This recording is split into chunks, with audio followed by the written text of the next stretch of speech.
कहते हैं जिस सभ्यता का वर्तमान विश्व पटल में एक अनूठी पहचान रखता है, उस सभ्यता के इतिहास को वहां की जनता के सामने से इस प्रकार हटा दो कि वह सभ्यता का भविष्य अंधकार में चला जाए।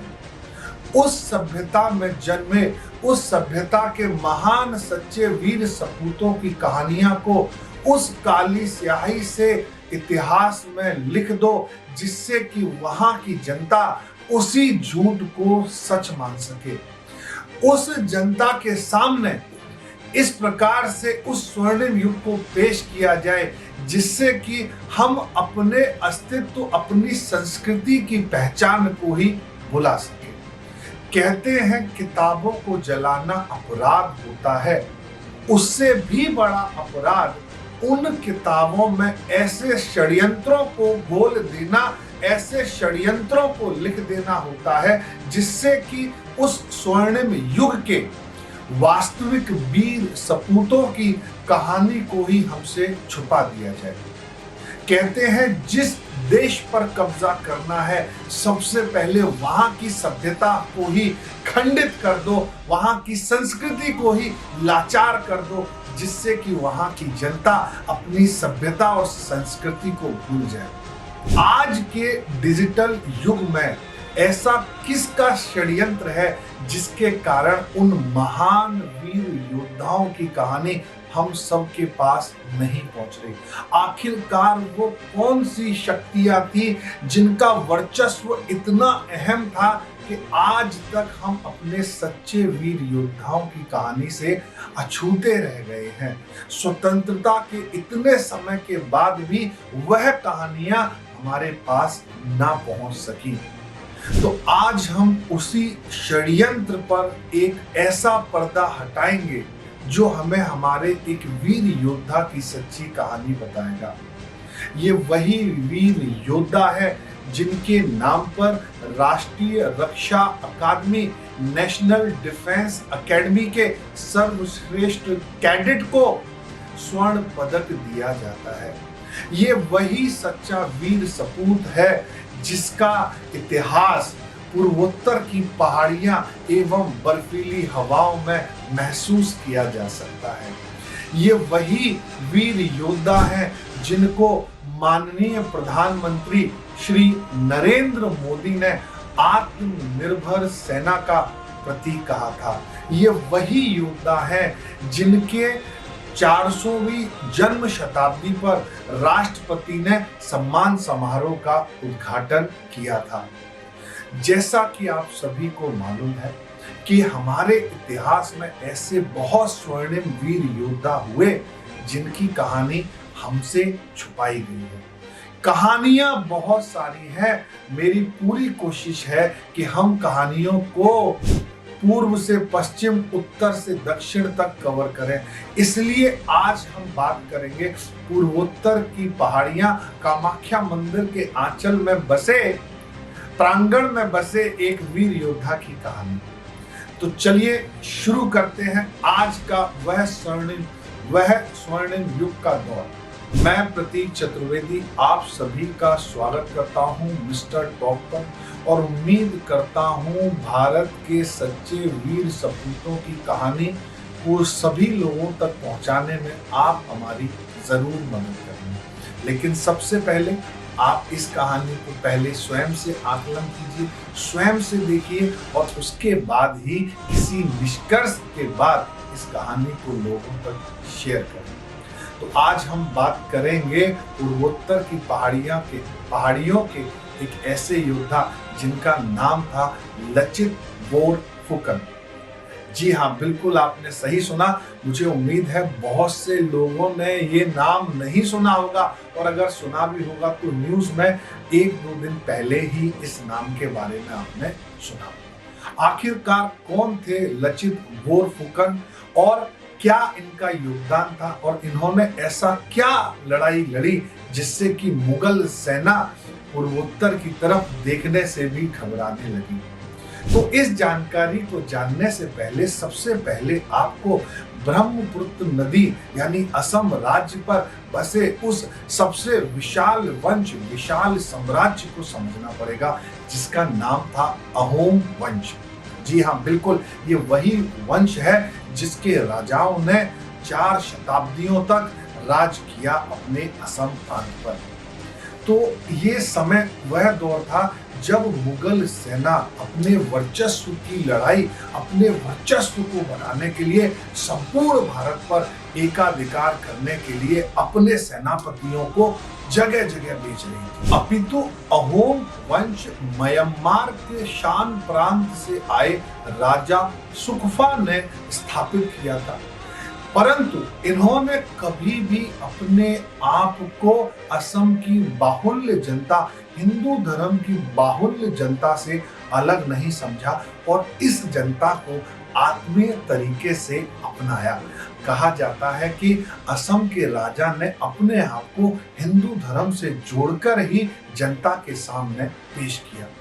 ये वही दौर था जब मुगल सेना अपने वर्चस्व को बढ़ाने के लिए संपूर्ण भारतवर्ष पर कब्जा करने के इरादे से अपने सेनापतियों को भेज रही थी। ऐसे ही समय में पूर्वोत्तर की पहाड़ियां अपने स्वर्णिम युग व स्वर्णिम राजा के इतिहास का वर्णन कर रही थी, जिसकी भव्यता किसी से भी नहीं छुपी थी। अहोम वंश यानी अहोम साम्राज्य की सेना अपने आप में अपनी संरचना के कारण विश्व विख्यात थी। कहा जाता है कि ये सेना की संरचना इस प्रकार थी, यहाँ पर सैनिकों की संख्या के आधार पर इनका अधिकारी नियुक्त किया जाता था। एक डेका 10 सैनिक का होता था, एक बोरा 20 सैनिक का होता था, सैकिया 100 सैनिक का, हजार का 1000 सैनिक का, राजकोवा 3000 सैनिक का व फूकन 6000 सैनिक का। और इन सभी सैनिकों और सेना अध्यक्षों का सेनापति होता था बोर फूकन।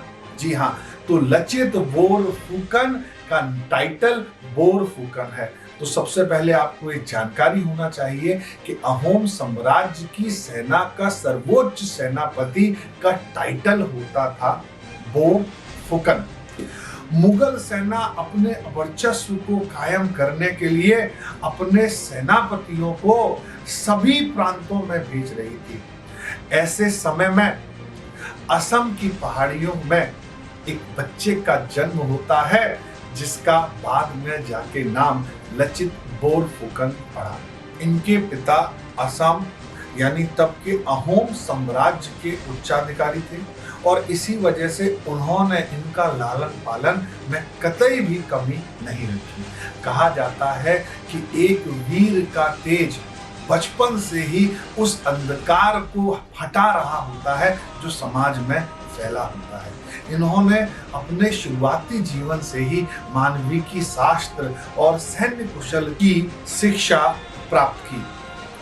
ये वही समय था जब मुगल सेना के सेनापति सभी जगह अपना कब्जा कर रहे थे। ऐसे में ताजपोशी होती है औरंगजेब की, और औरंगजेब को जब इस अहोम साम्राज्य की भव्यता का पता पड़ा तो उसने अपने 2 सेनापति मीर जुमला और दिलेर खान को पहले असम और फिर बंगाल की तरफ रवाना किया।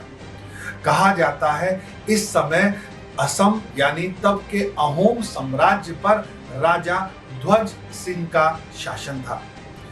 इस समय राजा ध्वज सिंह के सामने जब मुगलीय सेना अपने विशाल बेड़े विशालकाय सेना को लेकर पहुंची तो पूरी जो कह सकते हैं आप पूर्वोत्तर की पहाड़ियां खून से लथपथ हो गई।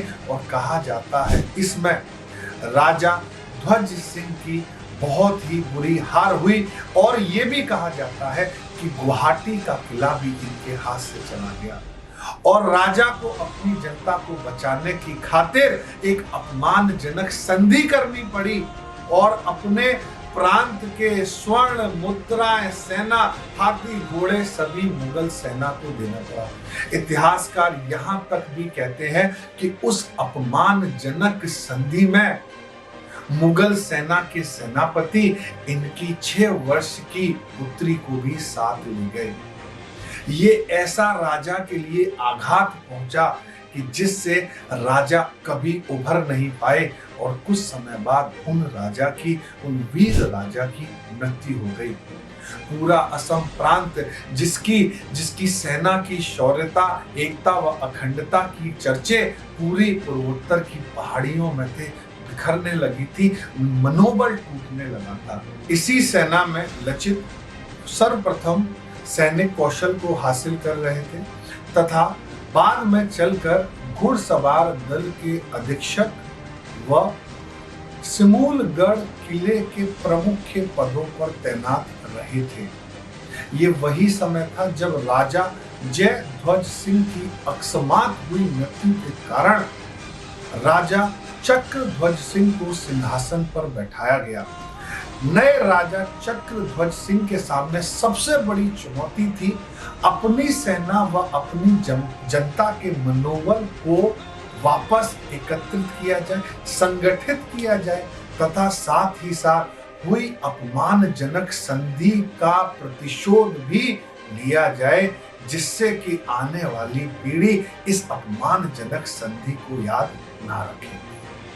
कहा जाता है राजा के सबसे विश्वसनीय थे लचित। इन्होंने सर्वप्रथम लचित को अपनी सेना का वोर फूकन नियुक्त किया और यहीं से शुरू होती है एक ऐसे वीर योद्धा के स्वर्णिम युग की गाथा जिसका नाम था लचित बोरफुकन।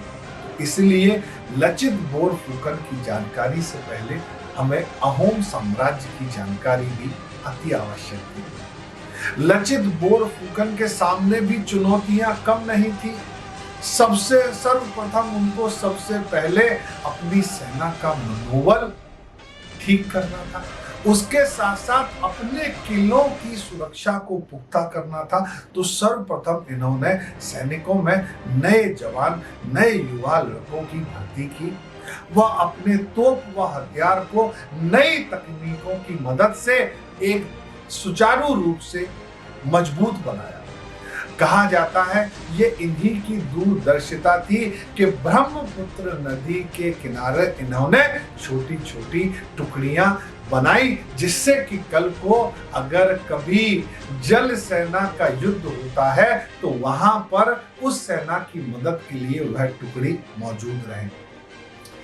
लचित बोरफुकन की दूरदर्शिता ही थी कि जिससे उन्होंने अपनी ये सारी रणनीति मुगल सेना के सरदार जो कि गुवाहाटी किले पर कब्जा किए हुए थे न पहुंचने दी और उनसे एक मैत्रीपूर्ण संबंध रखा, जिसका बदला बाद में लिया जाना था।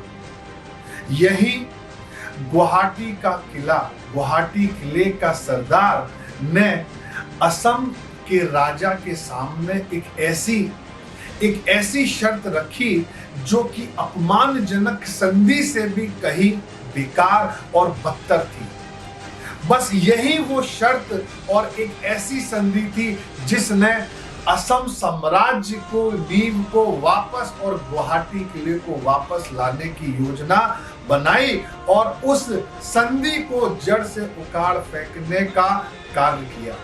कहा जाता है लचित बोरफुकन ने सबसे पहले ये फैसला लिया कि हम सबसे पहले अपना स्वाभिमान, अपना गुवाहाटी का किला वापस जीतेंगे। कहा जाता है कि गुवाहाटी का किला एक बहुत मजबूत किला है और जिस पर आसानी से कब्जा नहीं किया जा सकता था, क्योंकि वहां पर विशालकाय तोप मुगलीय सेना की थी। तो ये जो लचित थे ये बड़े ही चालाक और अपनी सेना के मनोबल को बढ़ाने वाले व्यक्ति थे। इन्होंने योजना बनाई और कैसे भी अपने 2 गुप्तचरों को, कहा जाता है, गुवाहाटी किले में भेज दिया और इन गुप्तचरों ने वहां की तोपों में पानी भर दिया, जिससे कि जिस समय हमारी अहोम साम्राज्य की सेना ने गुवाहाटी के सरदार की सेना पर आक्रमण किया तो वो जो तोपें थी वो चली नहीं और गुवाहाटी के किले ने एक ऐसा संघर्ष देखा जिसमें अहोम साम्राज्य की सेना ने वहां के सरदार को खदेड़ दिया और अहोम साम्राज्य की वापस से स्थापना कर दी। किस पर वापस से स्थापना कर दी? आपके गुवाहाटी के किले पर। तो ये बात औरंगजेब से कहा चुकी थी। जब औरंगजेब को इस बात का पता पड़ा तो उसने अपनी सेना को, अपनी विशालकाय सेना को ब्रह्मपुत्र नदी के किनारे भेजना प्रारंभ कर दिया। कहा जाता है इस विशालकाय सेना में 30,000 सैनिक, 15,000 घुड़सवार और 40 बड़े बड़े नावों के बेड़े थे जो कि अत्याधुनिक अधिकारों को नदी पर ले जाने के लिए सक्षम थे। और यही वह एक ऐसे युद्ध की शुरुआत का जन्म हुआ जिस युद्ध का नाम सराई घाटी का युद्ध के नाम से जाना जाता है। यह युद्ध मार्च 1671 में हुआ। इसी युद्ध से ठीक समय पहले लचित बोरफुकन की तबीयत खराब हो गई और वह चलने फिरने में भी असमर्थ थे। कहा जाता है वहां के असम साम्राज्य के ऋषि और वैद्य ने साफ साफ मना कर दिया कि आप युद्ध में हिस्सा नहीं ले सकते। लेकिन जब इनको राजा का पता पड़ा कि राजा ने युद्ध का फैसला ले लिया है तो यह तुरंत ही अपनी सेना के साथ शामिल हुए और इन्होंने अपने सैनिकों से कहा कि अगर मैं मर भी जाऊं तो मेरे सैनिकों को और मेरी जनता को बताना कि मैंने राजा के वचन और प्रण के खातिर अपनी सेना का साथ दिया। तो शुरू होता है सराई घाटी का युद्ध। मैंने जैसा कि कहा कि यह अपने आप में एक सबसे अद्भुत और एकमात्र इकलौता ऐसा युद्ध था जो कि नदी में लड़ा गया। नदी में बड़े बड़े विशालकाय जहाजों, विशालकाय नावों ने और आती हुई विशाल सेना ने स्थान घेर लिया था। यहीं पर लचित को तो आपको मालूम ही है, मैंने बताया लचित बोरफुकन पहले से ही इसी योजना के लिए तैयार थे। शुरुआती रूप में लचित बोरफुकन की सेना पीछे हटती रही और एक समय ऐसा आया जब इस सेना ने छोटी छोटी नावों के पुल बनाए, गोरिल्ला युद्ध नीति अपनाई, गुप्तचरों को उनकी सेनाओं में भेजकर इस मुगलीय सेना को खदेड़ दिया और ऐसा नरसंहार इस सेना का किया कि जिससे ये सेना अपने मनोबल से पूरी तरीके से टूट गई और युद्ध में बुरी तरीके से हार गई। इतिहासकार ये कहते हैं कि मुगल सेना के सेनापति ने अपनी हार को माना और ये कहा कि एकमात्र पृथ्वी पर ऐसा एकमात्र वीर सिर्फ लचित बोरफुकन ही है जो इतनी बड़ी सेना को हरा सकता था। और उसने कहा महाराज की जय हो, सलाहकार की जय हो, राजनीतिक विशेषज्ञों की जय हो, जिनकी वजह से ये जो असम सेना थी इसने इतनी बड़ी सेना को हरा दिया। इसी युद्ध की बदौलत, इसी युद्ध के परिणाम स्वरूप कहा जाता है मुगल सेना फिर कभी पूर्वोत्तर राज्यों की तरफ ना देख सकी। परंतु इस युद्ध के कुछ समय के बाद लचित बोरफुकन अत्यधिक बीमार हो गए और उनकी अकस्मात मृत्यु हो गई। ये लचित बोरफुकन ही थे जिनकी कुशल रणनीति और दूरदर्शिता को आगे चलकर राजा रुद्र सिंह ने अपनाया और असम में एक भव्य मंदिरों का निर्माण और संस्कृति को जीवित रखने की एक ऐसी ज्वाला जलाई जो आज भी असम में जीवित है। धन्य हो असम की जनता जिसने अपने इस वीर योद्धा की कहानी को कभी नहीं भूला और प्रत्येक वर्ष 24 नवंबर को लाचित दिवस के रूप में इनकी जन्म शताब्दी को समारोह को मनाया जाता है। लेकिन सिर्फ एक ही सवाल, क्या ऐसी वीर योद्धा की कहानी सिर्फ असम राज्य तक ही सीमित होनी चाहिए? क्या ये कहानी हम सब पूरे भारत में हमारे छोटे छोटे आने वाली नई पीढ़ी के पास नहीं पहुंचनी चाहिए? तो मैं चाहूंगा अगर आपको ये जो हमारा एक ऐसा वीर योद्धा जिसका नाम स्वर्णिम इतिहास में लिखा हुआ है, लेकिन असम के अलावा भी सब जगह पहुंचे, तो इस जानकारी को सब तक पहुंचाने में हमारी मदद करिएगा। और लास्ट में अंत में यही कहूँगा, कोई भी देश परफेक्ट नहीं होता, उसको परफेक्ट बनाना पड़ता है। तो इस कड़ी में हमारा सहयोग कीजिए। मैं प्रतीक चतुर्वेदी अब विदा लेता हूँ। अब बात करूंगा ऐसे ही एक वीर योद्धा की कहानी, कश्मीर के वीर योद्धा, एक कश्मीर के ऐसे गुरु की कहानी जो अगली वीडियो में आपको मिलेगी। तब तक के लिए सभी लोग स्वस्थ रहें। नमस्कार, जय हिंद।